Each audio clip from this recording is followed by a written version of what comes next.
नमो अरहन्ताणं नमो सिद्धाणं नमो आयर्याणं नमो उवज्जायाणं नमो लोये सव्वसाहूणम्।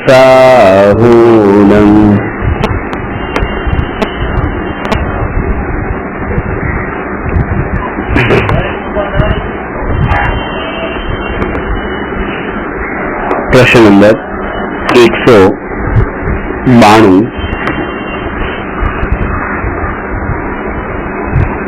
आत्मा અને કર્મમાં સૌથી જૂનું કોણ?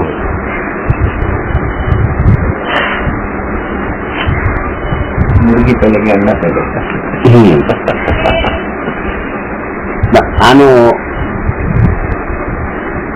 જવાબ છે મૂર્ખી અને ઈંડાનો જવાબ તો મારી પાસે નથી, તમારી પાસે નથી, પણ આત્મા અને કર્મનો જવાબ છે।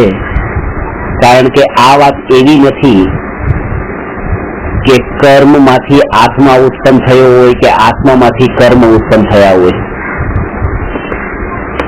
આ બંને સ્વતંત્ર દ્રવ્ય છે અને ઉત્પન્ન ન થયા હોય એવા દ્રવ્ય છે। એટલા માટે આનો જવાબ અઘરો નથી। નવા ઉત્પન્ન થયા હોય તો એ પ્રશ્ન થાય કે જૂના અને નવું કોણ? એ કોઈ 5 વર્ષ પહેલા ઉત્પન્ન થયું અને કોઈ 10 વર્ષ પહેલા ઉત્પન્ન થયું તો આપણે કહીએ કે ભાઈ 10 વર્ષ વાળું છે જૂનું છે, 5 વર્ષ વાળું છે નવું છે, એમ કહીએ। આત્મા અનાદિકાળથી છે અને કર્મ અનાદિકાળથી છે, એટલે આમાં બે વસ્તુ છે, બે જ ઓપ્શન છે। એક તો એ કે આત્મા પહેલા હોય અને કર્મ પાછળથી આવ્યા આત્મા ઉપર, એક આ। અને બીજો આન્સર એ હોય કે કર્મ પહેલા હતા અને આત્મા પછી આવ્યો।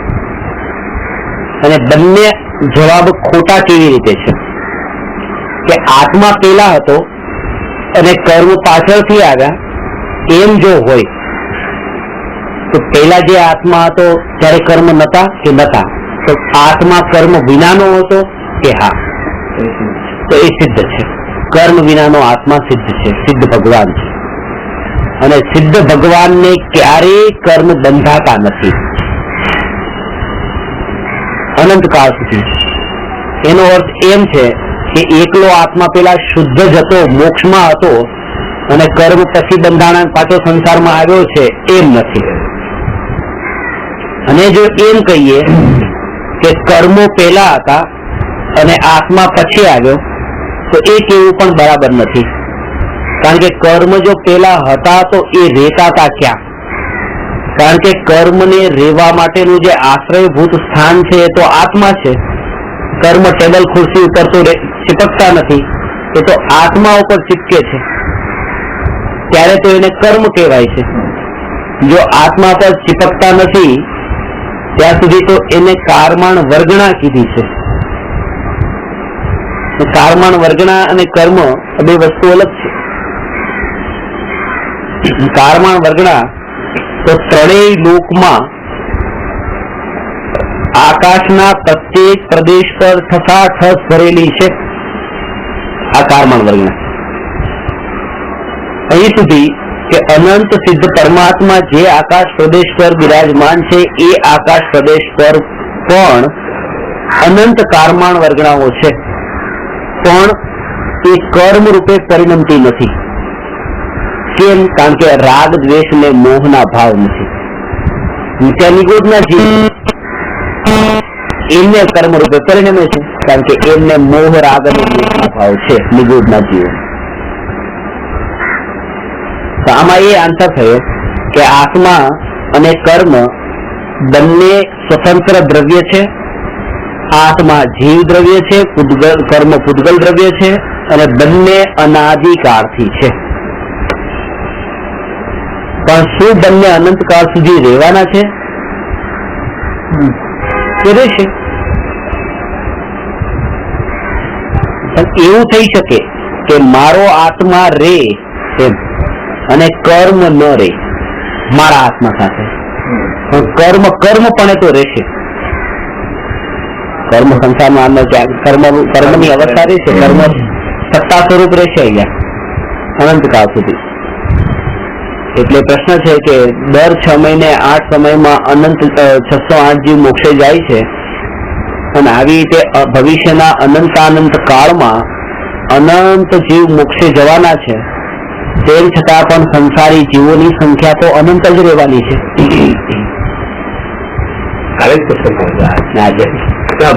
પછી પાછળ એવું કે ખાલી તો થવાનું જ નથી. ખાલી તો કેટલા સજા ભરેલા છે અનાદિ અનંત સુધી નથી થવાનું, અનંતકાળ સુધી. અને ભૂતકાળના સમયોની સંખ્યા કરતા ભવિષ્યકાળના સમયોની સંખ્યા તો અનંત ગુણી વધુ છે. એટલે જેટલો અનાદિકાળથી વર્તમાન કાળ સુધી ભૂતકાળ વીત્યો, બસ ભવિષ્ય પણ એટલો જ બાકી છે એમ નહીં. એટલે તો એમ કે ભાઈ આટલો ટાઈમ કાઢ્યો ને, હજી એટલો બીજો કાઢી લઈશું એમ નહીં. એનાથી અનંત ગુણો કાળ તો ભવિષ્યનો બાકી છે. અને એટલા માટે તે પર્યાયના પણ એ રીતે જ ભેદ પડ્યા છે કે ભૂતકાળનો અનંતકાળ, વર્તમાનની એક અને ભવિષ્યનો અનંત આનંદ. એના કારણે એક એક સમયની એક પર્યાય. ભવિષ્યને આપણે જે અનંતાનંદ કીધી, ભવિષ્યને અનંતાનંત કાળ કીધો છે. ભવિષ્યને એમ નહીં માનવું કે ભૂતકાળના સમયોની સંખ્યા કરતા ભવિષ્યના સમયની સંખ્યા એક સમય વધારે છે, એમ નહીં માનવી. એનું કારણ એ છે કારણ કે જયારે આપણે એમ કહીએ છીએ કે આ ભૂતકાળના સમયોની સંખ્યા આટલી છે અને આ ભૂતકાળના સમયોની સંખ્યા, આ ભવિષ્યના સમયોની સંખ્યા, આ એક સમય આમાં વધારે છે, આટલો સમય આ વર્તમાન અને ભવિષ્યનો એક સમય વધારે, તો એક સમય જયારે વીતશે, એક સમય વીત્યો તો હવે બંને એક થઈ ગયા અને પાછો એક સમય વીત્યો તો હવે ભૂતકાળના સમયોની સંખ્યા વધી ગઈ અને ભવિષ્યની ઘટી ગઈ. જો એક સમય જ વધારે હોય તો અનંત ગણો કાળ વધારે છે ભવિષ્યનો ભૂતકાળ કરતા. એટલે હંમેશા એ સિદ્ધાંત રહે છે કે ભૂતકાળમાં અનંત પર્યાય જ કીધી છે અને ભવિષ્યની અનંતાનંત પર્યાય કીધી છે. પણ આપણે જયારે આને અનંતાનંદ કહીએ છીએ તો એ આની અપેક્ષા એનો મતલબ આમ થાય છે કે ક્યારેક તો એની શરૂઆત હતી ના, એ તો આ પણ અનંતાનંદ છે. એનો આપણે જેની શરૂઆત જ નથી, જેનો અંત જ નથી, તો અનંતાનંદ નો ભેદ કેમ? અનંતના પણ ઘણા ભેદ છે, 8 પ્રકાર છે. અંત ન હોવાનો અનંત છે, પણ અંત ન હોવા વાળી વસ્તુ જે છે એમાં પણ ઘણા પ્રકારની હોય છે જેનો અંત નથી.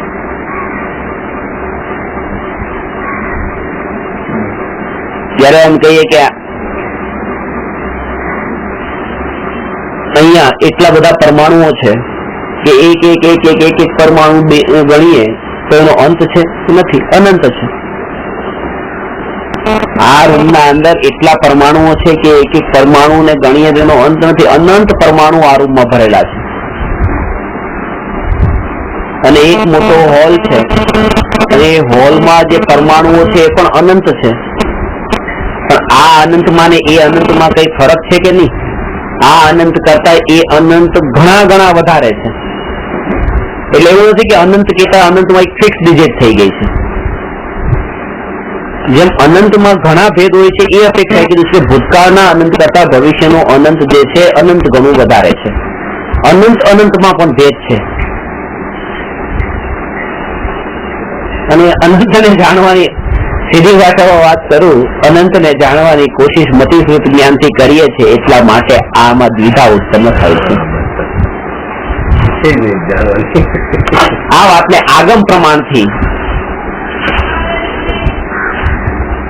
માનવાની છે. ભવિષ્યનો અનંતાનંત કાળ છે, આપણને વર્તમાન કાળ પણ પૂરો સ્પષ્ટ જણાતો નથી. આ ભવિષ્યનો આગામી એક સમયની પર્યાયની વાત તો છોડો, અને આ ભૂતકાળ પણ જે છે 5-10 સમયની પછીની એ વિસ્મૃત થઈ જાય છે કે અમુક સમય માટે જે જાણ્યું તે પણ બધું ભૂલાઈ જાય છે. ત્યારે જ્ઞાનના અંદર આ અનંત પકડમાં નથી આવતી.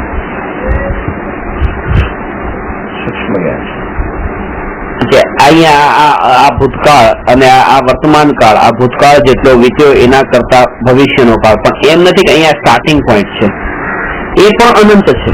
ભૂતકાળ પણ અનંત છે, પણ એ જે અનંતપણું છે એ અનંત કરતા આ ભવિષ્યનું અનંત અનંત ઘણું વધારે છે.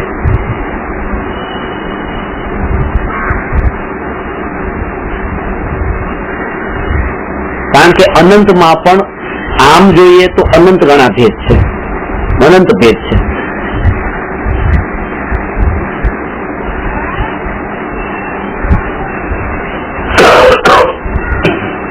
અનંતમાં પણ સૌગાતની દ્રષ્ટિએ આજે એ વસ્તુની દ્રષ્ટિએ વાત કરી. આ તો વસ્તુ. હવે ભાવની અપેક્ષાએ વાત કરો કે તમારા આત્મામાં સમ્યક દર્શન પ્રગટ નથી થયું તો અનંત અનુબંધી ક્રોધ છે, અનંત ક્રોધ છે, અનંત અનુબંધી ક્રોધ છે. તમારા આત્મા પણ છે. અનંત ક્રોધના અંદર પણ ઇન્ટેન્સિટીમાં જેમ ફરક છે ને, ઓછા વધતો ક્રોધ હોય છે, અનંત ક્રોધ. અનંતમાં પણ એ ભેદ છે. વસ્તુ પણ અનંત હોય ને વસ્તુમાં ભેદ હોય, ભાવો અનંત હોય ને ભાવોમાં પણ ભેદ હોય. એ રીતે કાળ પણ અનંત હોય ને એ અનંતમાં પણ ભેદ હોય. નાનું અનંત અને બધા મોટું અનંત, એમ અનંત ઘણું અનંત. એમ અનંત એક ફિક્સ દ્રવ્ય ભાવ ક્ષેત્ર બધાના અંદર અનંત ગળાની અપેક્ષા એ ભેદ છે.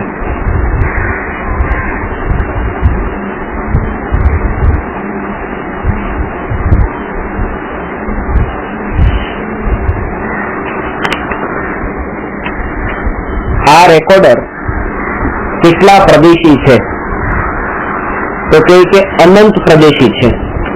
ફૂટબોલ ને કીધું છે ને, ફૂટબોલ સંખ્યાત પ્રદેશી હોય, અસંખ્યાત પ્રદેશી હોય ને અનંત પ્રદેશી પણ હોય. રેકોર્ડર અનંત પ્રદેશી છે.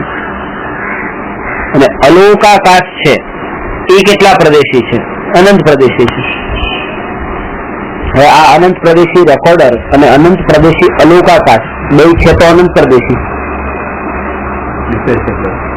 કેટલો ડિફરન્સ? આ ક્ષેત્રની વાત થઈ. જેમ દ્રવ્યની વાત કરી કે અહીંયા પણ અનંત પરમાણુ છે આ રૂમમાં અને હોલમાં અનંત પરમાણુ છે, તો અનંત તો બેમાં જ, પણ અનંત અનંતમાં દ્રવ્યમાં બેમાં ફરક છે, ક્વોન્ટિટીમાં દ્રવ્યમાં. જેમ ક્ષેત્રમાં આ અસંખ્યાત પ્રદેશી છે અને અલોકાકાશ અસંખ્યાત પ્રદેશી છે, ક્ષેત્રમાં પણ ફરક છે. ભલે અનંત છે, આ અનંત પ્રદેશી છે. અને એવી રીતે ભાવમાં કે રાગ દ્વેષના ભાવે કોઈને અનંત છે અને બીજાને અનંત છે, પણ અનંત અનંતમાં પણ ફરક છે. એ રીતે દ્રવ્ય, ક્ષેત્ર અને ભાવ, એવી જ રીતે ત્રીજા નંબર કાળ. કાળ પણ અનંત છે, પણ અનંતમાં પણ એવા ભેદ છે.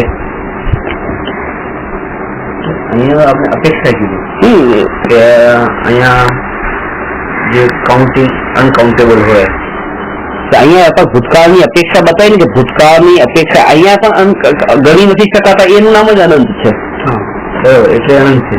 પણ અહીંયા સમય આપણે અહીંયા તો સમયની દ્રષ્ટિએ લઈએ છીએ. તો જે પહેલાનો સમય છે એની કમ્પેર થી આપણે આગળના સમયની કમ્પેર કરીએ છીએ. આ વર્તમાન કાળથી પહેલાનો સમય અને પછીનો સમય, એ બંનેને કમ્પેર કરીએ છીએ. એમાં આપણે અનંત ને અનંત નો ભેદ કર્યો. ત્યાં તો સમય તો પહેલા પણ એટલો જ વીત્યો છે. આગળ એ જ છે કે સમયને આપણે સ્ટાર્ટિંગ પોઈન્ટ થી જયારે જોઈએ છે તો સ્ટાર્ટિંગ પોઈન્ટ લઈએ ત્યારે એ ભેદ પડે છે કે આ વચ્ચેનું સેન્ટર અને આ રીતે આનંદ અને આનો પછી એન્ડિંગ પોઈન્ટ. પણ સ્ટાર્ટિંગ પોઈન્ટ ને એન્ડિંગ પોઈન્ટ નથી જોવાનું. તમે એ રીતે જોવો છો કે આ સ્ટાર્ટ અહીંથી થયું, આના કરતા આનું આ જે ભવિષ્યનું છે આનંદ ઘણું વધારે છે, તો એ રીતે ભેદ એ રીતે નથી કર્યો. અહીંયા એ સમયની સંખ્યામાં ભેદ કર્યો છે કે સમયો ભૂતકાળના અનંત છે અને ભવિષ્યના સમય પણ અનંત છે. પણ ભવિષ્યના સમય જેમ આમાં પણ અનંત પરમાણુ છે અને હોલમાં અનંત પરમાણુ છે, પણ પરમાણુની ક્વોન્ટિટીમાં ફરક છે, એમ સમયની ક્વોન્ટિટીમાં ફરક છે. અને હંમેશા ફરક રહેવાનો છે. પાછું હંમેશા ફરક રહેવાનો છે. ભૂતકાળ અને ભવિષ્ય હંમેશા ફરક રહેવાનો છે. શરૂઆત જાહેર તો એટલા માટે લક્ષ નથી તો પછી ક્યાંથી એમનું શરૂઆત જ નથી.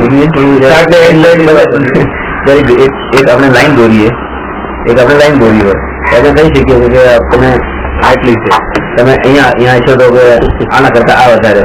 જયારે રાઉન્ડ હોય ત્યારે તો કોઈ પછી કહેવાનું જ ન હોય ક્યાંથી શરૂઆત થઈ. ના, એ જે વસ્તુ આપણને આ દ્રવ્યની પકડમાં આવે છે, આ દ્રવ્ય આપણને પકડમાં આવે છે, ક્ષેત્ર પકડમાં આવે છે, ભાવ પકડમાં આવે છે, આ કાળ પકડમાં નથી આવતું. ચારે ચાર અપેક્ષા જે બતાવ્યું એમાં આપણા જ્ઞાનમાં આપણને આ પકડમાં આવે છે. જયારે સમય લઈએ છીએ ત્યારે સમયના અંદર જેટલી ભૂતકાળ આ ક્ષેત્રની વાત કરી, દ્રવ્યની વાત કરી, ભાવની વાત કરી, એ જ રીતે કાળના અંદર આ વાત કેમ નથી સમજાતી? કારણ કે અત્યારે મેં જેમ પહેલા કીધું કે મતિ જ્ઞાન ને શ્રુત જ્ઞાન થી આપણે આ સમજવાની કોશિશ કરીએ છીએ એટલે નથી સમજાતી. એટલે દરેક વસ્તુ છે એ મતિ શ્રુત થી નથી સમજવાની. શ્રદ્ધાનો વિષય કરતા પણ કેવળ જ્ઞાન ગમ્ય છે આ વાત, અને એ હવે શ્રદ્ધા કરવાની છે, એ શ્રદ્ધાનો વિષય છે. એમાં કઈક શ્રદ્ધામાં કહેવાની પાછળ કઈક આશય છે, આગમનું શ્રદ્ધા કહેવાની પાછળ કઈક આશય છે, એમ આશય છે. અને આ વાત એના જેવી છે. અહીંયા બેઠા બેઠા જેમ ગઈકાલે વાત કરી કે અમદાવાદ નથી દેખાતું, પણ તમે આગળ ચાલો થોડા, આમ વળો, જમણી બાજુ વળો, ડાબી બાજુ વળો, પછી ટ્રેનમાં બેસો પછી તમને અમદાવાદ ઓટોમેટિક દેખાય. એવી આ વાત છે. મેળવો પછી ખબર પડશે કે આનંદ. જ્ઞાનીઓની કેવી મહિમા, કેવી વિશેષતા છે કે જે ટોપિક આપણને પકડમાં નથી આવતો ને, જે ટોપિક આપણને પકડમાં નથી આવતો એ ટોપિક ને સમ્યક દર્શનનો ઇમ્પોર્ટન્ટ વિષય નથી કીધો કે આ તમારે આ તમે અનંતકાળનું જ્ઞાન હોય ને તો તમને સમ્યક દર્શન થશે. એટલે એવું નથી કે ખાલી આમ બાનું બનાવીને છટકી જતા હોય કે લઈ થાય જાઓ તમને થઈ શકે છે, કારણ કે આ સમ્યક દર્શનનો વિષય નથી પાછો, એ પ્રયોજનભૂત નથી. અને એ સમજવાની કોશિશ સીધા વગર સમજાય છે. અને ખાલી હા એટલું જાણવું જરૂરી છે, એ પ્રયોજનભૂત છે કે હું અનાદિ અનંત છું. અનાદિના સમયની સંખ્યા અને અનંતના સમયની સંખ્યા એ પ્રયોજનભૂત નથી. હું ત્રિકાળી છું, ત્રણેય કાળમાં છું, એ પ્રયોજનભૂત છે. પણ એ ત્રણેય કાળના સમયોમાં કયા કયા સમયો, કયા કાળના સમયો કેટલા હોય, ભૂત, વર્તમાન ને ભવિષ્ય, એ નથી કીધું. એ પ્રયોજનભૂત નથી.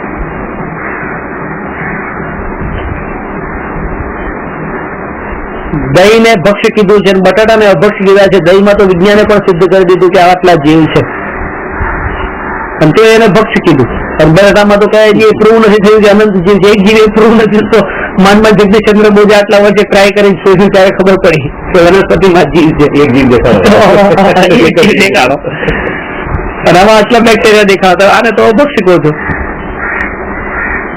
કે બટાટા અભક્ષ્ય છે, દહીં ભક્ષ્ય છે. પેલા દહીં છોડવું જોઈએ, પછી બટાટા છોડવા જોઈએ. એ વૈજ્ઞાનિક એના જ્ઞાનથી વિચાર કરે છે. પણ જયારે કેવળી ભગવાને એ દહીં કરતા અનંત ગુણા જીવ બટાટામાં જોયા ત્યારે એના ત્યાગની વિધિ એટલે તો કીધી કે કંદમૂળનો ત્યાગ પેલા કરો.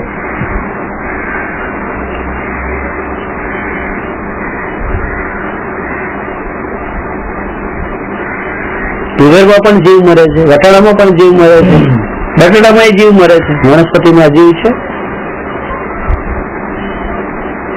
પણ એના પાછળ એમ કે તમે એ બટાટો ખાધું તો બટાટામાં કોઈને આખી જિંદગી જ ખાઈ જાય.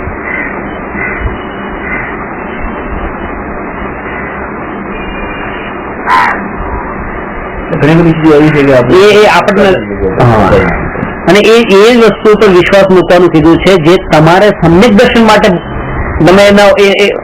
તમે નહીં જાણતા હો તો તમારું સમ્યક દર્શન નહીં અટકે. પણ હા, તમે એને નહીં માનતા હો તો સમ્યક દર્શન અટકી જશે.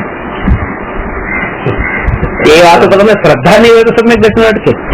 સર્વજ્ઞના વચન પર શ્રદ્ધા નથી, આગમ પર શ્રદ્ધા નથી, તો સમ્યક દર્શન ન થાય. એ તો આગળ પેલા જ આવશે આત્માનુભૂતિની વિધિમાં. પેલા સમ્યક દર્શન માટેની આ પાત્રતા જોઈએ, સાચા દેવશાસ્ત્ર ગુરુની શ્રદ્ધા.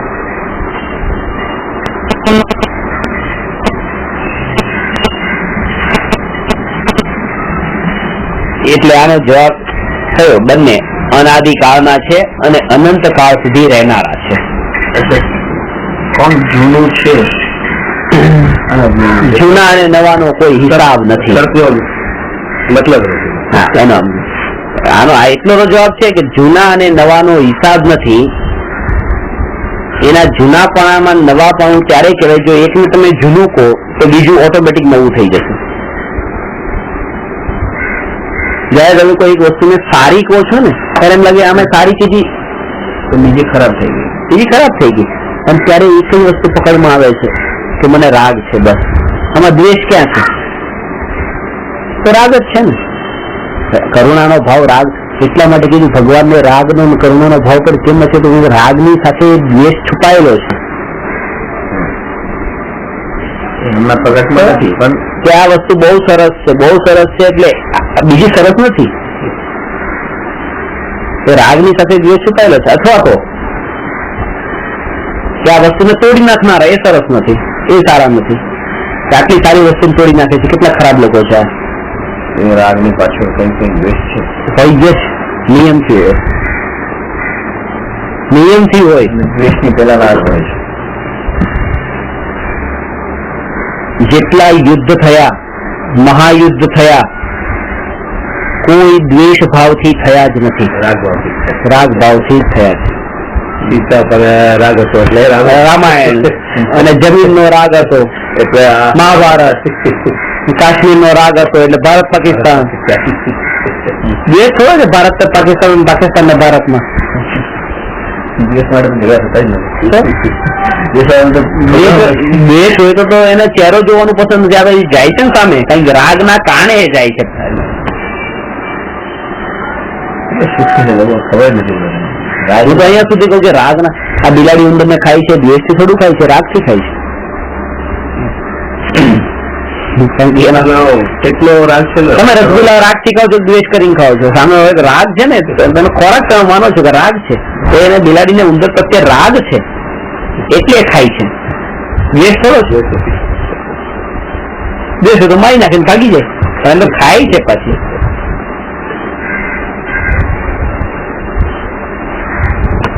ઘણી વખત શિકાર કરવા વાળા શિકાર કરે, ખાય નહીં, એમાં પણ રાગ છે.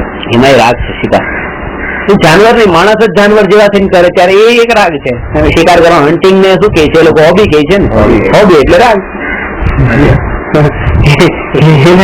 ઊંચી ભાષા હોબી કે હોબી તો હોવા જોઈએ ને. ત્યાં ખાવાનો દ્વેષ એટલે રાગ નથી, પણ મારવાનો રાગ. એ ખતરનાક છે પાછું, એ બહુ ખતરનાક છે. કારણ કે પેલો જે પ્રોફેશનલ જે કોઈને હન્ટિંગ કરતો હોય એના કરતા હોબીમાં તો પેલું તો એ આજીવિકા માટે કરે છે. હા, અને આ તો શોખ માટે, આનંદની પુષ્ટિ માટે કરે છે, આનંદ લેવા કરે છે. મળ્યું કઈ નથી ને લિમિટેશન હોય છે. જેટલું જેટલું હોય એટલા પૂરતું કરે ને છૂટી જાય, એ તમે એન્ડ જ નથી. એન્ડ નથી. હું આ જ પ્રાણીનો મારું એ ત્યાં નિયમ છે, તો કોઈ નહીં. જે શિકાર કરવા ગયા ને જેનો શિકાર કર્યો. પૈસા કમાવાનો રાગ, પુણ્યનો પણ રાગ, સમ્યક દર્શન પ્રગટ કરવાનો રાગ, મોક્ષે જવાનો રાગ, રાગનો રાગ. આ જાણીને એક વાત ધ્યાનમાં રાખવી કે રાગ ઉપર દ્વેષ ન થઈ જાય. ઘણી વખત આ રાગ આવો ખતરનાક છે, આ રાગ નહીં છે એટલે રાગ ઉપર દ્વેષ થઈ ગયો. રાગ ઉપર નો દ્વેષ એ બહુ ખતરનાક. પરંપરા બધી અંદર અંદર બધું સમાઈ જાય છે એ દ્વેષ ના અંદર. રાગમાં બધા વિષયો ગર્ભિત થઈ જાય, એમ જે રાગ ઉપર દ્વેષ થાય તો બધું અંદર ગર્ભિત થઈ જાય.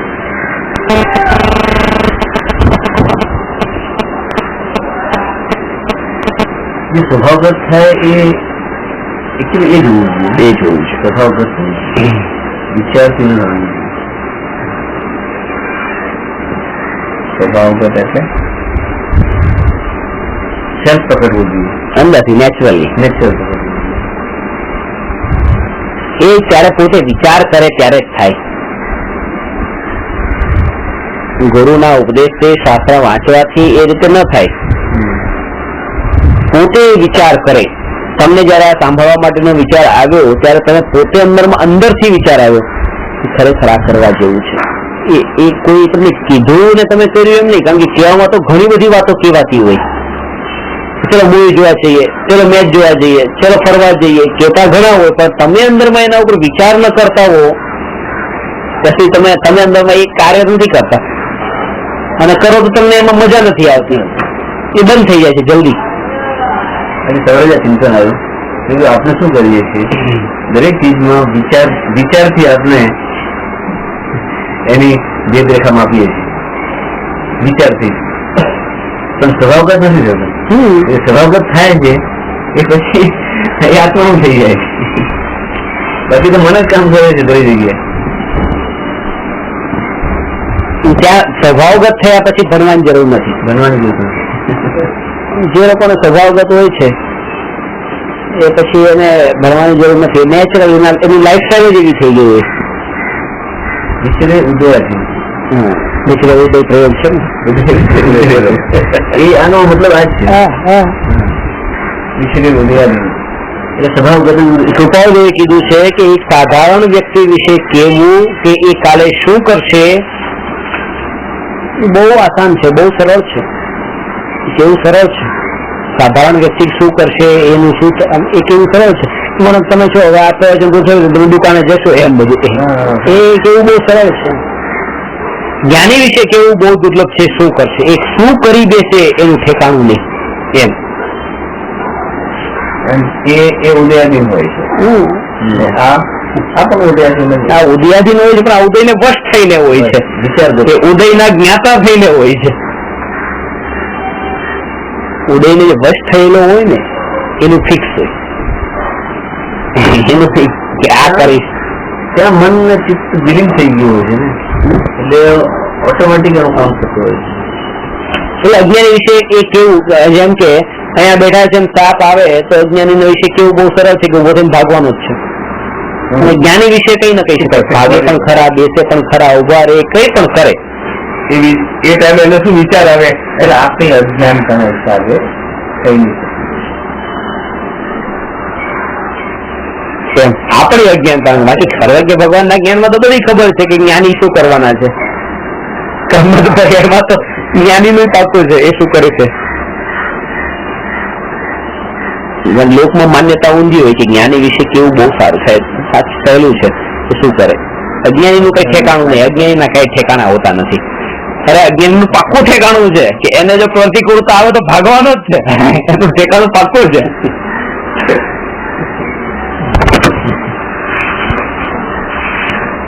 કારણ કે આપણે ભૂલી ગયા છીએ એક લાઈન થી પોતાના એક્સપિરિયન્સ બતાવે છે.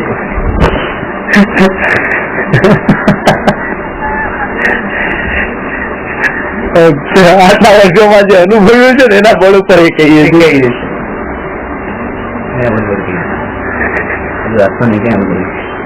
જ્ઞાની નો અનુભવ થયો નથી એટલે જ્ઞાની નથી. જ્ઞાની ઠેકાણું નથી. જ્ઞાની મળતા નથી. જ્ઞાની શોધવા નથી. જ્ઞાની વગર અધૂરું લાગતું નથી. એમ લાગે ખિસ્સામાં પૈસા ન હોય તો એમ લાગે કે આજે પૈસા નથી. એમ લાગવું જોઈએ અરે હું ગુરુ વગરનો, એમ પૈસા વગરનો એમ લાગે ને તો ગુરુ વગરનો લાવ શોધવા જાઉં. જેમ ગામડામાંથી મહેનત કરી કરીને શહેર સુધી આવે ને એમ શહેરમાંથી મહેનત કરી કરીને ગામડા સુધી જવું છે. ગુરુની શોધમાં. ગુરુની તાલાવેલી કરશે. પણ ત્યાં શું હોય છે કે ગામડાથી શહેર સુધી આવવું સહેલું છે કારણ કે વિષયો ઇન્દ્રિય સુખનું પોષણ થાય છે એમાં, અને પેલામાં ઇન્દ્રિય સુખ છૂટતું જાય છે એટલે ત્યાં અઘરું પડે છે.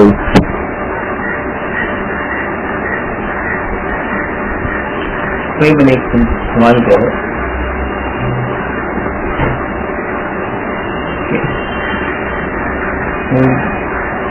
પુનર્જન્મ માનતો જ નથી એટલે આગો જન્મ છે એ માનતો જ નથી. એ આ જન્મ તો માને છે ને આ જન્મ ક્યારે તમને ના માનતો કે આ જન્મ છે એવું માનવા વાળા નથી. એવા લોકો છે પાછા કે આ જન્મ પણ નથી માનતા. જન્મ છે એવું માનતા જ નથી. હા એવાય છે. આ જન્મ તો એમ દેખાય છે તો પછી કેમ નથી માનતા? જન્મ નામની વસ્તુ જ નથી. બસ આ બધું જેમ છે એમ છે. જન્મ ને મરણ ની વાત નહીં કરો. મનુષ્ય મરીને મનુષ્ય જ થાય છે. એ તો અલગ ફિલોસોફી. જલસા ખાઓ પીઓ મજા. જેને સંસારમાં બાળક જુએ છે પોતાના ઘરમાં જ પોતાના વડીલોને કપડું છે તૈયાર થયું અને પછી એ જળી ગયું, પછી એ રીતે આ તૈયાર થયું પણ જળી ગયું. જન્મ મરણ ની વાત નહીં કરો. સાયન્ટિફિકલી તૈયાર થયું. હા, આ કપડું તૈયાર થયું છે, કપડું તૈયાર થયું છે. બર્થ અને ડેથ ની વાત સાયન્સમાં બહુ ઓછી આવે છે. લાઈફ ની વાત આવે છે, બસ લાઈફ. આ વનસ્પતિની લાઈફ, આ પ્રાણીઓની લાઈફ, આ લાઈફ, પણ એના બર્થ અને ડેથ ઉપર જે છે ને, થોડી બર્થ ની વાત તો ડેથ ઉપર તો કોઈ વિચાર નથી. કેમ કે ત્યાં બહારની આ જે આ કપડું છે તૈયાર થયું ફેક્ટરીમાં, વર્ષ સુધી રહ્યું, જળી ગયું, બસ પછી એ પહેરવા લાયક ન રહ્યું. એવી રીતે બસ આ શરીર છે એ જ બધું કરી રહ્યું છે. આત્મારી શરીર એ તૈયાર થયું, એ જાણી રહ્યું છે, એ દેખી રહ્યું છે, એ જ ભોગવી રહ્યું છે, અને પછી એ જળી ગયું 20-25-50 વર્ષમાં, કે પછી એ ભોગવવા અને જાણવા લાયક ન રહ્યું, એમ કપડું પહેરવા લાયક ન રહ્યું. ત્યાં કોઈને એમ કે ભાઈ જળ્યા વગર પણ કોઈ શરીર એવું હોય કે માનો કે 20મા વર્ષે એક્સિડન્ટ થઈ જાય, 20મા વર્ષે એક્સિડન્ટ થઈ જાય, 15 વર્ષે એક્સિડન્ટ થઈ જાય, શરીર જળ્યું નથી હજી, ઊંચા ડેડ થઈ જાય તો એનું શું? ત્યાં તો હજી શરીર બિલકુલ સ્ટ્રોંગ છે, તો ત્યાં જાણવાનું કેમ બંધ થઈ જાય છે? ત્યારે જાણવા લાયક કેમ નથી રહ્યું? તો એનો જવાબ એમ આપે છે કે જેમ કપડું નવું જ હોય અને એક દિવસ થયો હજી લાવ્યા છીએ અને ક્યાંક ફસાઈ ગયું અને ફાટી ગયું, તો એ પછી પહેરવા લાયક રહેતું નથી. ભલે જયું નથી ગયું પણ પહેરવા લાયક રહેતું નથી. એવી રીતે આ શરીર ભલે 10 વર્ષનું 15 વર્ષનું છે પણ એ કપાઈ ગયું ક્યાંક એવી રીતે એક્સિડન્ટમાં, કે પછી એ બસ જાણવા લાયક રહેતું નથી. પણ જાણનાર દેખનાર કે શરીર છે એવું એ લોકો માને છે. તર્ક આવા આપે. તર્કની કમી નથી દુનિયામાં. આ એક કોઈ જેમાં મત છે જે 7 જે મતો પડે છે, બુદ્ધ મત ને એવી રીતે મત છે, 4 વાક મત છે. 4 મત એમ માને છે. એમ માને છે. અને એ એમ માને છે કે હવે જ્યાં તમારું જીવન છે તો પછી એનો ઉદ્દેશ્ય શું? જેટલો વધારે ખાઈ પીને જલસા કરે છે એ સુખી છે, જે જલસા નથી કરતો એ દુઃખી છે. કપડું છે તો પહેરો, પહેરે બુદ્ધિશાળી છે, ન પહેરે તો મૂર્ખ છે તો કેમ નથી પહેરતો એમ. આ શરીર છે તો જેટલું મળે એટલું ભોગવું એને. એટલે જે એક સાધારણ અજ્ઞાનીની જે માન્યતા હોય છે અને એ જેમાં સુખ માને છે, બસ એ દર્શન. કે આવા દર્શન વાળા ક્યાં શોધવા જવા, કે આ બધા એ જ છે ને. આ દર્શન વાળા કઈ થોડા કઈ ટીંગડા લઈને બેઠા છે કે મંત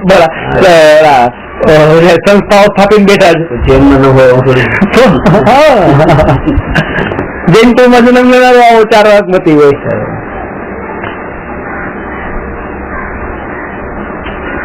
આ બધા દર્શન નું તમે એટલે જ આ ક્વેશ્ચન ના અંદર એ પણ લીધું છે. ઘરમાં 4 દર્શન જોઈએ.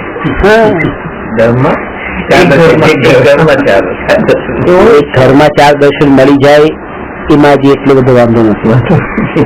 પણ એક જ વ્યક્તિ સવારે એક દર્શન ને બપોરે બીજું દર્શન, તો ક્યાં વધારે તકલીફ છે? સવારે 4 વાગ દર્શન તો બપોરે 5 દર્શન થઈ ગયું તો સાંજે પાછું જૈન દર્શન માં દેરાસરમાં આરતી કરતો હોય પાછો. એ જ છે ને, પાછું દેરાસરમાં બેઠો હોય ત્યારે જૈન દર્શન છે, દુકાન પર બેઠો હોય ત્યારે 4 વાગ દર્શન છે. એવું જ ચાલતું હોય છે. વાંધો ક્યાં છે? જે વ્યક્તિ એવા હોય તો વાંધો નથી કે આ પૂરેપૂરો જૈન છે, ચલો એક તો સાચો થઈ ગયો, આ તો એનું જ બીજું રૂપ થઈ જાય ત્યારે તકલીફ થાય છે.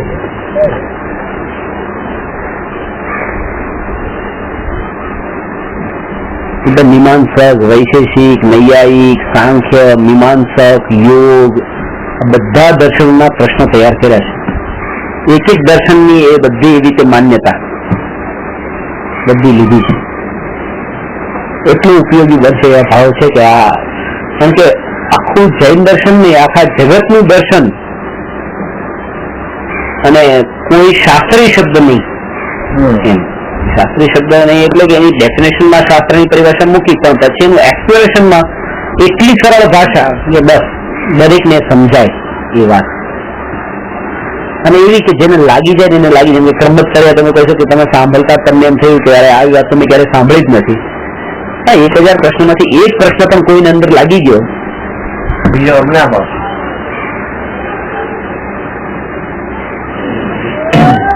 કારણ કે એનું કારણ છે બધાને અલગ અલગ ના વિષયોના કારણે આકુરતા રાગ દ્વેષ થાય. આ કામ ક્યારે થશે, ક્યારે થશે, ક્યારે થશે, ક્યારે થશે, એની આકુરતા વધારે છે.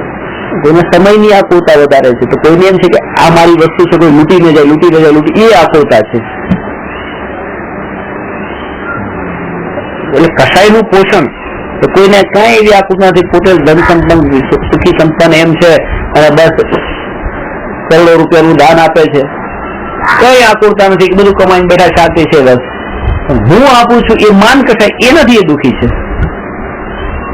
તો બધાના દુઃખના અંદર જે કારણો છે એ બધા અલગ અલગ છે અને એ એક એક પ્રશ્ન અલગ અલગ વ્યક્તિને માટેનો એવી રીતે એના સિદ્ધ કરે છે કે જેને ક્યારે થશે, ક્યારે થશે, ક્યારે થશે, એના માટે આ ક્રમબદ્ધ પર્યાય છે. હું કરું છું, હું કરું છું, હું કરું છું, એના માટે આ નિમિત્ત ઉપાદાન છે. હું તો ધર્મમાં ઉતરી ગયો છું એટલે હવે હું તમારા તરફ ધ્યાન ન આપું, એના માટે નિશ્ચય વ્યવહાર છે. હું તો ભગવાનની ભક્તિ જ કરી રાખું, ભગવાનની ભક્તિ જ કરી રાખું, એના માટે આ દ્રવ્ય ગુણ પર્યાય છે કે દ્રવ્ય અપેક્ષા એ સમાન છે, ખાલી પર્યાયથી અંતર છે એમ માન.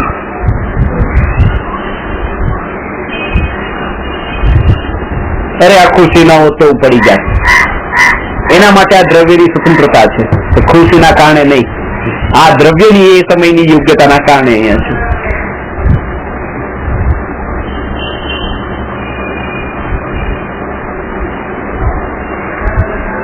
એક એક સિદ્ધાંત એવા છે બધા.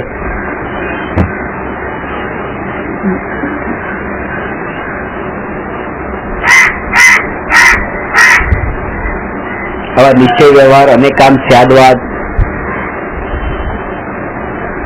ઝઘડા થવાના કારણ ટળી જાય. અનેકાંત સ્યાદવાદ સમજે છે, આય સાચા, આય સાચા, આય સાચા, આય સાચા એટલે સાચાનો અર્થ શું?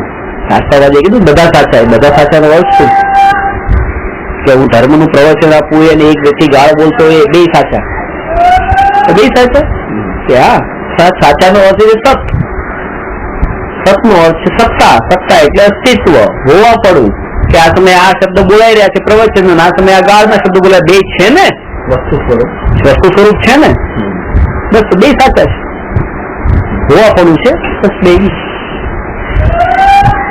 ના આમ વાત કરીએ છીએ કે આ સાચા કે આ સાચા, એ વાત કરીએ એમાં તો પછી ભેદ ન હોય. એ કે છે આ ખોટા, આ કે છે આ ખોટા.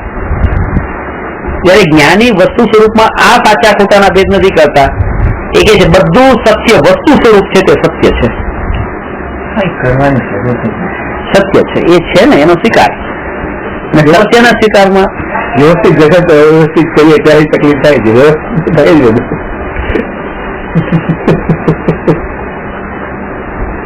ત્યારે આ મારાથી આ નથી જોવાતું, એ પ્રશ્ન ન થાય કે બહારના જે થતું એ ભલે થાય. ઘણી વખત એમ થાય કે સાધારણ વ્યક્તિ બધા આવા બધા પાપમાં ને આ બધામાં કરતા મગનમાં ને એ બધામાં અજ્ઞાનતાથી આટલા પૈસા ખર્ચતા હોય તો આના અંદર કેટલા પત્રિકાઓ છાપવામાં, એક પત્રિકા 500 પત્રિકાઓ છાપે ને કેટલા કરોડો રૂપિયા ખર્ચવાના ને પ્રતિષ્ઠા રાખે ને એમાં આટલો ખર્ચો જે થાય. અને એ સાધુ પોતે એમ કે અમે તમે આમાં કરો ને અમે બેઠા છીએ બોલી બોલાવો, આ બધું જોતા ત્યાં એ સહન નથી થતું મારાથી. એ સાધારણ વ્યક્તિ કરે તો ઠીક છે, એમ નહીં. એ પણ એ સત છે ને, એ સાચા છે. બસ એની હોનહાર, એની વસ્તુ સ્વરૂપની દ્રષ્ટિએ સાચા છે. ત્યાં પછી તરત જ પોતે છૂટો પડી ગયો.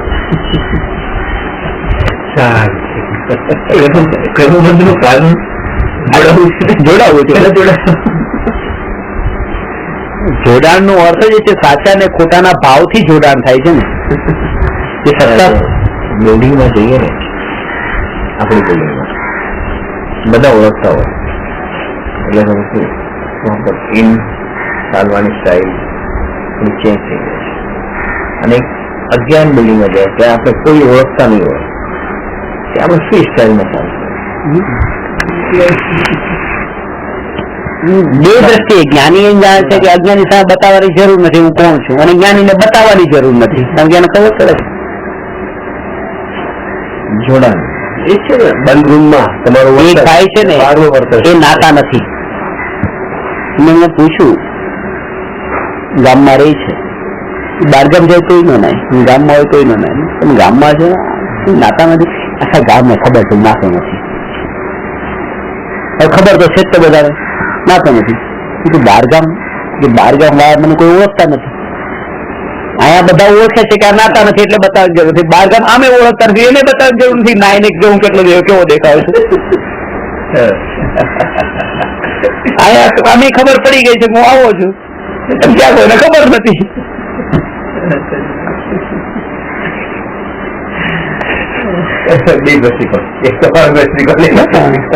આપણી છાપ છોડો તમે,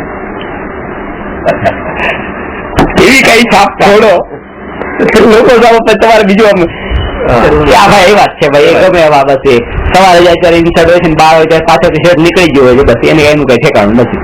આપણી સાધનામાં સરળતા આવી જાય છે એટલે બાદક નહીં કરે છે.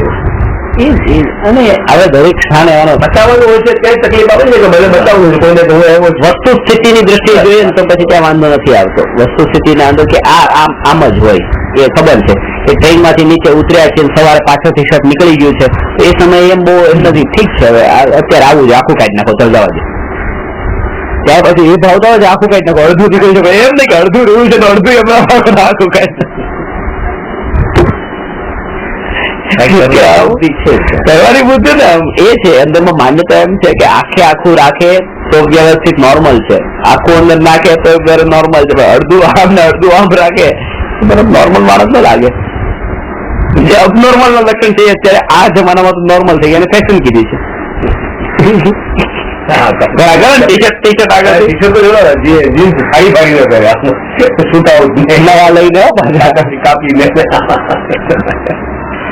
આમ ફાટેલું હોય થોડું તો નાખી દે કે આ ફાટી ગયું, ઘસાઈ ગયું, આમ ઘસાયેલા કરે આમ રીત તો એટલા ઘસાયેલા. કર્તૃત્વ બુદ્ધિ તમે કોઈ ન કરો, અમે કરીને પછી કરીએ તો બરાબર.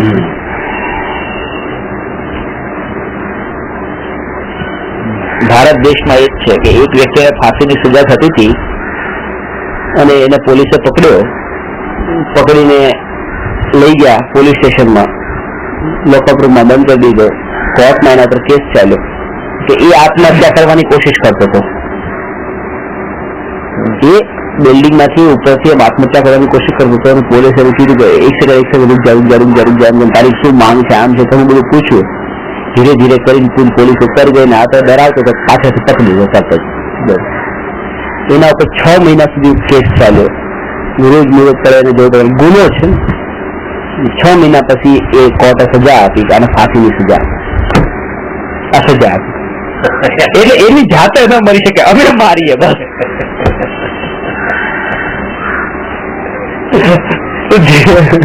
કર્તૃત્વનો બોજ એવો હોય ને તમે આ ન કરી શકો, અમે કઈક કરીએ કરવું તો છે અમે કરશું કઈક.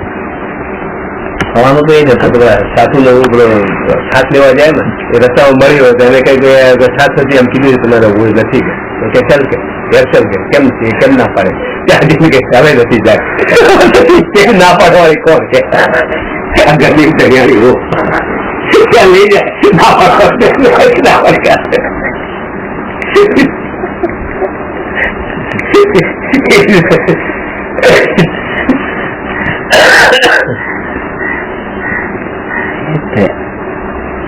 નોકર કોઈ જવાબ આપી દે, કોઈ આવે તો તે કેમ જવાબ એને પણ એ જ આપવો હોય પણ ના નહીં. તારે કોને કીધું?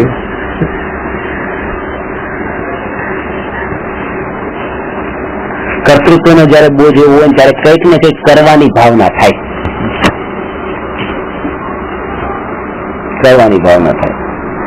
અને એને ચકાસવાની કે આ અત્યારે માનો કે તમે આ કોઈ સારું કામ કરી રહ્યા છો, ત્યાં ધર્મનું કામ કરી છે, આટલા પ્રશ્નો બધા લોકો સમજે, સાથે શીખે. આ કામ રવિભાઈ કરતા હોય તો કરે છે, વાંધો નથી, કરતા તો વાંધો નથી.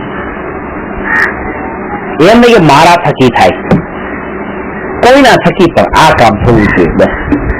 એ કે મારે જ કરવું છે, કર્તૃત્વનો બોજ પોતાના ઉપર ઉપાડવો છે એ ભાવ નથી. આ કામ છે, આ થાય.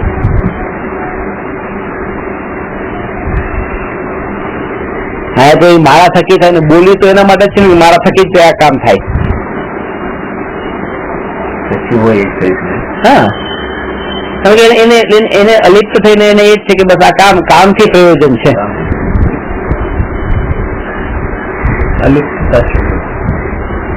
અમારા ગુરુજી મેં તમે 2 વાક્ય કહ્યા હતા અને અમને એ વખતે કહ્યા હતા જયારે હું 15 વર્ષનો 14 વર્ષનો હતો ત્યારે તમારી ડાયરીમાં એક વાત લખી લેજો એમ કે તમારે જીવનમાં સફળ થવું હોય કે જે પણ તમે સારું કામ શરૂ કરો તો એક તો એ કે આ કામ મારે જ કરવાનું છે, બસ બીજા કોઈ નથી કરવાનું, મારે જ કરવાનું છે. અને બીજું કે આ જે કામ કરવાનું છે એની પાછળ મારે કોઈ નામ ને માન નથી જોતું, અંશ માત્ર પણ નામ નથી જોતું અને કરવાનું મારે જ છે. તમે સફળ થશો.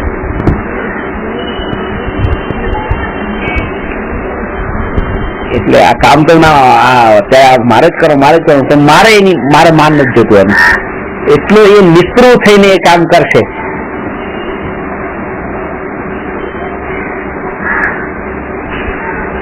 આ પહેલી વાળી વાત તો હજી આપણને આવી જાય છે કે મારે જ કરવાનું છે, પણ બીજા વાળી વાત નથી આવતી કે મારે નામ નથી જોતું. તો હું કરું છું તો મારું નામ નથી.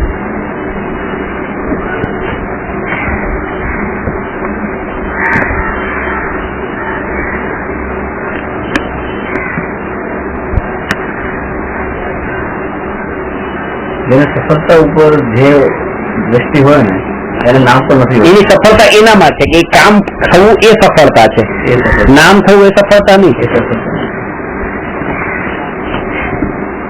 એ પ્રભાવ એને પ્રભાવ પડે, તમારો પ્રભાવ પડે એને સફળતા પડે. જો ઉલટું કરે ને એ સફળ હોય જ નહીં. થાય છે સફળ પુણ્યના ઉદય ક્યારેક એવા આવી જાય ને આ બધી એવા લોકો એટલે કારણ કે બંદૂક ની અણી ઉપર તો કોઈને બંગલો લૂંટીને સફળ થઈ જાય અને નો લાભ નથી મળતો. આટલો મોટો પૈસા ખર્ચીને આટલો મોટો પ્રભાવ કોઈ પસંદ કર્યો હોય, લાભ કેમ નથી મળતો? કેમ કે એનું કારણ આ જ છે પ્રભાવનું રહે. ધનવાન દુઃખી છે, ગરીબ ઓછો દુઃખી છે. કારણ ધનવાન પાસે આશા પણ રહી નથી, ગરીબ પાસે આશા રહી છે. કે આશાના બળ પર થોડોક શાંતિથી જીવે છે. એ શાંતિ એને અત્યારે જે છે એ આશાના બળ પર છે. ગરીબ પાસે ગાડી નથી, નોકરી કરે છે, વિચાર છે કે 4-5 વર્ષ કમાવું પછી ગાડી લઉં. મને કહે છે આશા છે ગાડી લઈશ તો સુખ મળશે, એના બળ પર એ જીવી રહ્યો છે. પેલા ધનવાનને તો ગાડી મળી ગઈ, સુખ નહીં મળ્યું. હવે આશા જ નથી રહી કે હવે શું કરું, બધું આવી ગયું, જે સાધન બધું આવી ગયું અને સુખ નથી મળતું પાછું. એટલે એને દુઃખ વધારે થાય છે. કારણ કે પેલા જે ખબર નથી દુઃખ શું છે, એને તો એમ જ છે કે જે આગળ જઈશ તો ક્યારેક સુખ મળશે. એટલે એના બળ ઉપર પણ ધીરે ધીરે ચાલી જશે. એટલે પ્રાપ્ત થઈ ગયા પછી જે દુઃખ થાય છે ને એ દુઃખ પ્રાપ્ત થયા પેલા નથી થતું. એના પેલા તો હજી એટલી શાંતિ હોય છે કે આગળ જઈને મળશે સુખ. આશા પણ ચાલી ગઈ છે. એ તો બધું ખરીદી શકે છે, જે બધું ખરીદી શકે, છતાં પણ કે હું હવે શું ખરીદું કે જે મને એનાથી સુખ મળે એ બધું વસ્તુ ઓલરેડી છે મારી પાસે. એટલે આ લાઈનો બધા પૈસા વાળા બધા હોય ને, સીધી વાત છે ને. એવું શું કરું, એમને તો સુખનો અનુભવ થયો જ નથી હજી સુધી. આશા પણ નથી કે હવે તો શું કરવાનું કે બહુ ગોઠવી લીધું એને. ટીવીમાં સુખ છે કે ગાડીમાં છે કે મશીની બધું કંટાળી ગયા, બધું ક્યાંય મળ્યું નથી. એને પછી છેલ્લે આમાં આવે છે આમાં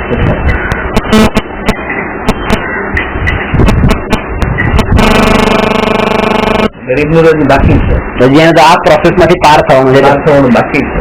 ડોક્ટર પાસે કંટાળે એવું જરૂર નથી કે દરેક જાતના પારખા કરીને જ પછી આવે. એમ પણ કીધું લગ્ન કરી રહ્યા જોઈએ એમ કે 24 તીર્થંકર માંથી કે 19 તીર્થંકરે લગ્ન કર્યા હતા, આપણે કરી લેવા જોઈએ. એ તો બરાબર છે, પરંતુ જે નબળાઈ હતી ચારિત્રની, એ ચારિત્રની નબળાઈ આદર્શ થોડી માનવાની છે. એ 24 વિતરાગી હતા એ તમે નહીં જોયું. મેજોરિટી જેની છે એ નથી જોતા, એ નથી જોતા. અને 24 માંથી 19 જોયા, પણ 24 માંથી 24 માં જે જોવા મળે છે તમે નહીં જોયું. ચોવીસ જન્મથી સમ્યક દ્રષ્ટિ હતા. વિતરાગી તો પછી થજો, પેલા સમ્યક દ્રષ્ટિ થાવ ને. ચારિત્રની નબળાઈ કહેવાય.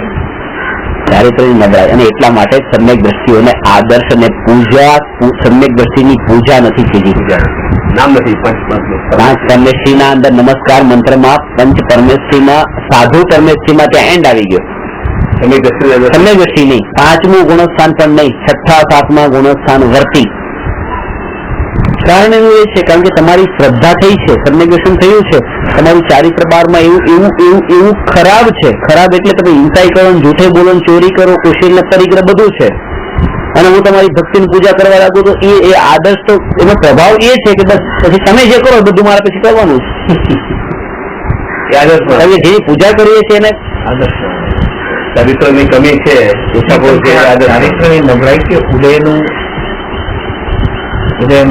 ચારિત્રની નબળાઈ એ ઉપાદાનની મુખ્યતાથી અને નિમિત્તની મુખ્યતાથી કર્મના ઉદય, અને એ પણ અંતરંગ નિમિત્તની મુખ્યતાથી કર્મના ઉદય, અને બહિરંગ નિમિત્તની મુખ્યતાથી ઘરવાળા ના પાડે છે એ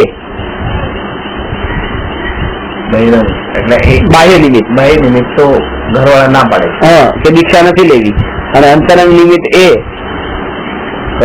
કર્મના ઉદય ઘરવાળા ના પાડતા હોય. ક્યારેક એવું શરીરની સ્થિતિ એવી હોય, બીમારી એવી હોય કે ના લઈ શકે, અને અંદરથી ઉપાદાનની મુખ્યતાથી પોતાના પુરુષાર્થની નબળાઈ અને કાળ લબ્ધિની મુખ્યતાથી તત્સમયની યોગ્યતા નથી પાકી. તત્સમયની યોગ્યતા નથી, એ તત્સમયની યોગ્યતા એ અલગ સમવાય છે.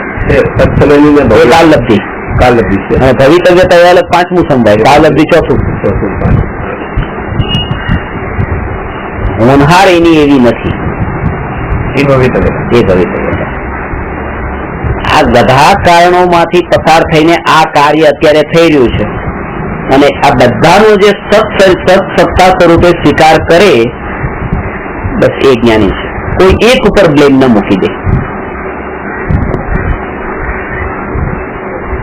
આ બધું હોય છે બસ. અને આમાં એ એક મોટી ભૂલ શું થાય છે એ તમને કહું કે અનાદિકાળથી નિમિત્ત બધું કરનાર છે એમ માનીએ છે, અને હવે ધર્મ ભણીને નિમિત્ત કરનાર નથી, ઉપાદાન કરનાર છે.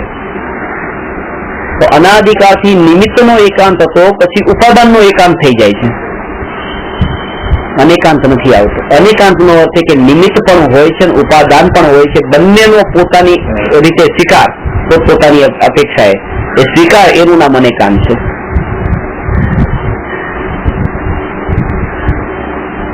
ત્યાં બેલેન્સ રહી શકે છે. પછી ફરી આવી ગયું કે તમે કઈ વિચાર જ નહીં કરો, ખાલી એટલું નિમિત્ત કરે તો બસ ત્યાં ભગવાનની ભક્તિ કરે છે, બીજો કોઈ ભાવ જ નથી આવતો. આ જ નિમિત્તોમાં મારે રહેવું છે. ઉપાદાન કરે તો પોતાના આત્મામાં લીન રહેવાની કોશિશ કરે, પણ લીન રહી શકતો નથી પાછો, એટલે પાછો માર્ગ ભટકી જાય છે. એકલી ઉપાદાનની વાત કરે છે. આજે કરુણા ને દયા ને ક્ષમા ને સરળતા ને એવા જે વ્યવહારિક જે ભાવો હોવા જોઈએ એ પણ રહેતા નથી. મને તમારા થકી જ્ઞાન થોડું મળે છે, મને મારા ઉપાદાનથી જ્ઞાન મળે છે. તો જે ગુરુનો વિનય જે હોવો જોઈએ એ પણ રહેતો નથી. મને તમારા થકી પૈસા થોડા મળે, મારા ઉપાદાનથી મળે છે, તો ત્યાં જે એક વ્યવહાર હોવો જોઈએ એ પણ રહેતો નથી. તો એના કારણે થઈને જે નિશ્ચય પ્રગટ ન થવાનું કારણ આ બની જાય છે કે વ્યવહાર ન પડાવવો, આવો નીતિ વાળો વ્યવહાર ન પડાવવો એ એક નિશ્ચય ન પ્રગટ થવાનું કારણ બને છે. એટલા માટે ચાહીએ કે ઉપાદાનને પણ સ્વીકારે અને નિમિત્તને નિમિત્ત તરીકે સ્વીકારે. નિમિત્ત આના કારણે થયું છે એ વાત માને, કાર્ય ઉપાદાનથી થયું છે, પણ એની સાથે સાથે આ પણ છે એનો નિષેધ થોડું કરાય કે મારો પપ્પા છે, પપ્પા થકી મારો જન્મ થયો છે, પણ કાકા પણ છે, પણ કાકા છે એનો નિષેધ થોડો કરાય. એટલું માનવું છે કાકા થકી મારો જન્મ નથી થયો, પણ કાકાની સત્તાનો નિષેધ કરી દેવો કે ત્યાં સાથે છે પપ્પાની સાથે, એ ના ન પડાય.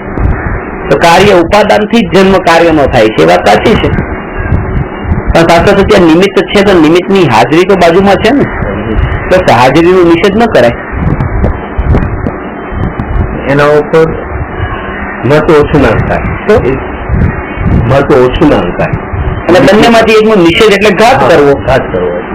પપ્પાનો ઘાત કરે કે કાકાનો ઘાત કરે, આત્માનો જ ઘાત થયો ને એક. એમ હિંસાનું પાપ તો લાગશે ને એકને. એવી થઈ કે ઉપાદાનનો ઘાત કરે કે નિમિત્તનો ઘાત કરે, દોષ તો લાગવાનો જ છે ને એકાંતનો.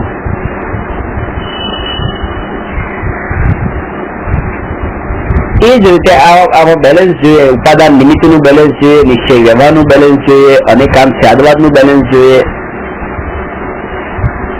ક્યાંક સમ્યક દ્રષ્ટિ વગર તો વ્યવહાર છે જ નહીં. વ્યવહાર છે જ ને. એટલે મેં એ કીધું કે નીતિ વાળું, નીતિ તો હોય, નીતિ તો હોય, નીતિ સદાચાર હોય ને, નીતિ નો સદાચાર તો હોય નીતિ.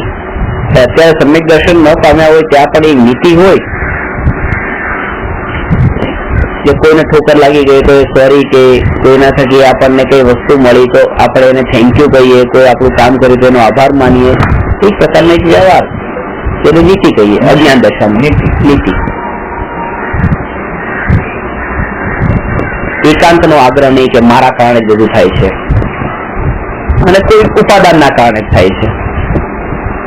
પાંચે કારણો એટલે જ એને સમવાય કીધું છે, સમાન રૂપે એને લેવાના છે. બધાનો રોલ એટલો જ છે, બધાનો રોલ એટલો. કોઈ કાર્ય ઘટવા માટે અને ત્યારે તમે નહીં તો એક ઉપરનો તો દ્વેષ થઈ જાય, રાગ થઈ જ જાય. ભગવાન ભગવાન ભગવાન ભગવાન વિતરાગી થઈ ગયા, મને તો ભગવાન થશે બહુ રાગ થાય. અરે ભગવાન વિતરાગી થયા ત્યારે એક ભગવાન નહીં, કર્મનો પણ ક્ષય થયો છે, તે સમયની યોગ્યતા પાકી છે, એ આત્માનો એવો સ્વભાવ હતો એટલે થયું છે. એમને પણ કોઈ સાચા દેવશાસ્ત્ર ગુરુનું નિમિત્ત પણ હતું. બધું લઈએ ત્યારે એમાં પણ રાગ નથી રહેતો, સહજતા એમ છે. વિતરાગતા એવી રીતે પ્રગટ થાય છે. એકને લેતા રાગ થશે. અને હજી દશા એવી આવે છે ત્યારે એમ પણ કહીએ છીએ કે ભગવાનની વિતરાગતાને જો, ત્યાં નિમિત્તોને નહીં જો. એક દશાએ પહોંચવા માટે આ બંને માંથી એકાંત છૂટી જાય છે, નિશ્ચય નિમિત્ત ઉપાદાન વાળું.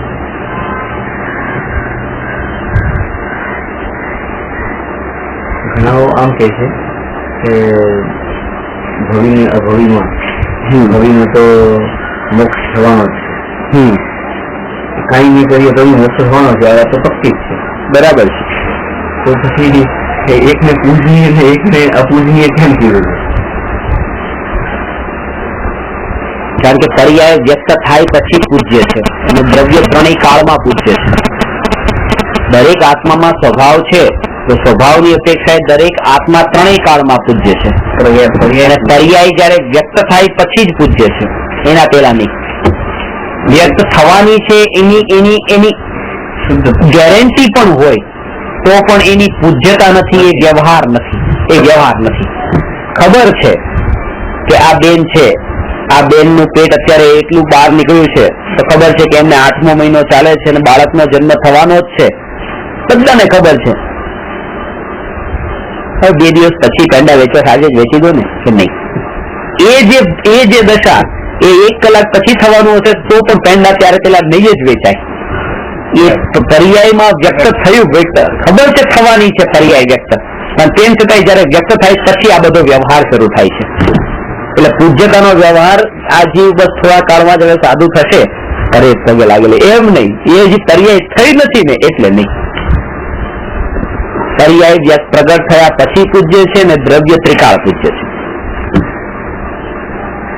એટલા માટે પુરુષાર્થ ને વધારે કીધું છે. હા, ખાલી શક્તિનું નથી કીધું.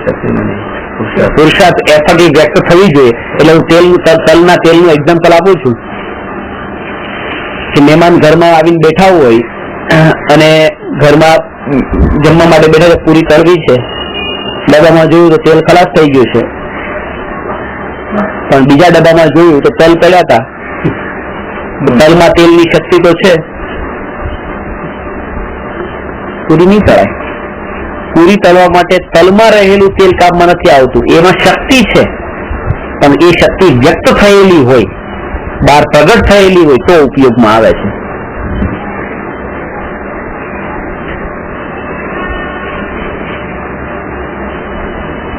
વ્યક્ત કરવા માટે જે પુરુષાર્થ કર્યો, તલ પીસાયો, બસ એ ત્યારે એટલે પૂજની ગયું. એ ફરક જ નહીં. ભગવાન મને આપણામાં શું ફરક છે? કઈ ફરક નહીં. બીજી રહી જ નહીં. અને એને પુરુષાર્થ કરીને દ્રવ્ય અપેક્ષા તો સરખા જ છે. મુક્ત થવાનું છે. લાઈન એક જ થવાનો છે. એક દિવસે અહીં લાવવાનો છે. એ પર્યાયમાં વ્યક્ત થાય એ શક્તિ હતી. એ શક્તિ જેટલી વ્યક્ત થઈ એટલી એને પૂરી કરવાના કામમાં આવી. એટલા મહેમાન સચવાના. એમ આટલું માન એનું ગયું તો મહેમાન જ્ઞાન પછી એ માન ગયું. એટલો પુરુષાર્થ કરતો જાય છે એટલે ત્યાં પર્યાયના અંદર એની શક્તિ પ્રગટ થઈ જાય છે. એટલે આ કશાય ભાવો આત્મામાંથી છુપાય.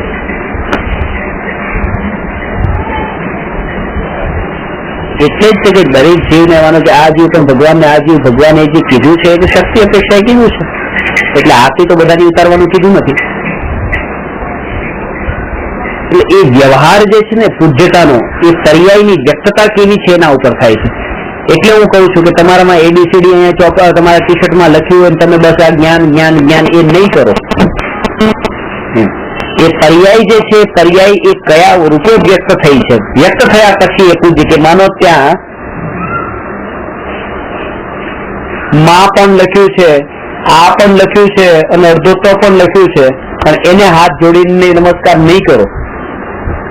પણ એ જ વાત આ તો અડધો ને માં કરી આત્મા લખાઈ જાય પછી એ વંદની થઈ જાય છે. કારણ કે પર્યાય બદલાય છે.